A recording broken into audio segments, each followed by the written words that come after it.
What's up, everybody? Zillla here, 3 L's.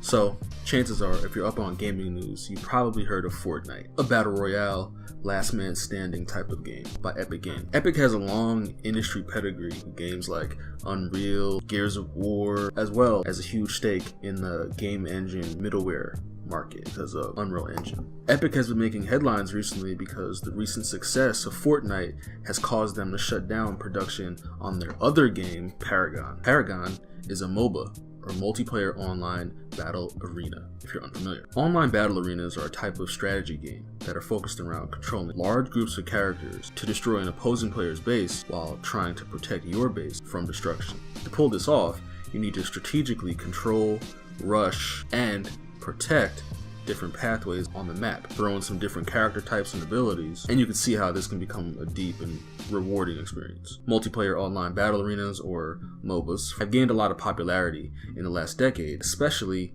in the resurgence of esports in the modern era. After coming off the success of Gears of War, Epic seemingly saw a good opportunity in this new genre for a new IP. And honestly, if I can speculate, pretty much every AAA studio is probably looking for esports entry because of the business potential. Can't blame them there. Enter Paragon. Released in 2016 in beta form, many have said that it was really only meant to be a tech demo to show off Unreal's new engine, but it ended up gaining some traction and popularity, and it represented some new ground for Epic in creating a game as a service. Unlike most other MOBAs in the genre, Paragon had this fantasy realism type of style to it, as well as high-level assets and that smooth gameplay that most people had gotten used to from Epic. It operated like a typical MOBA with 3 lanes and 2 bases that could be destroyed. Different environmental hazards, vertical map design and movement, some interesting and unique characters, all created for a pretty unique experience that was starting to separate itself from the crowd a little bit.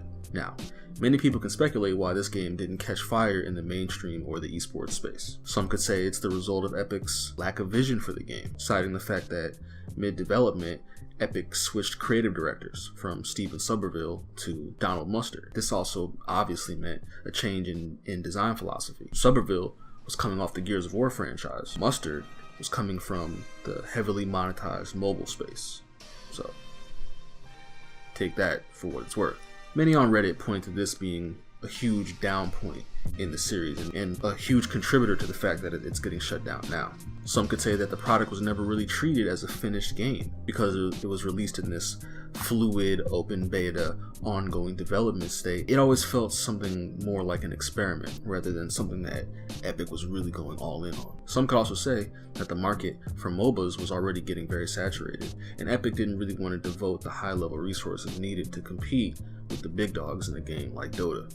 It's hard to say exactly what the issue was, but what we do know is that Epic has decided to shut down the game, to the dismay of many of its fans. This is obviously a business decision, and maybe I'll make a whole other video about the success of Fortnite, but the reality is that the industry operates on trends, okay? Paragon itself is a clear response to the industry trending towards MOBAs, okay? Epic was obviously trying to capitalize on an area where they felt there could be growth, and it's clear that from the outcry after its cancellation, there was definitely some potential there, for sure. This is something that I think is really important to understand when you're making your game choices moving forward, okay? In the AAA and AA space, we are very much in the corporate era. Companies are scrambling, trying to figure out how to create the next big moneymaker. And now, more than ever, these games require the TLC from the developers to be maintained over longer periods of time. These games are very much alive. And because they're alive, this requires a constant stream of revenue, for better or for worse. To all the gamers that played and loved Paragon, I'm sorry. I'm sorry that things had to end up like this.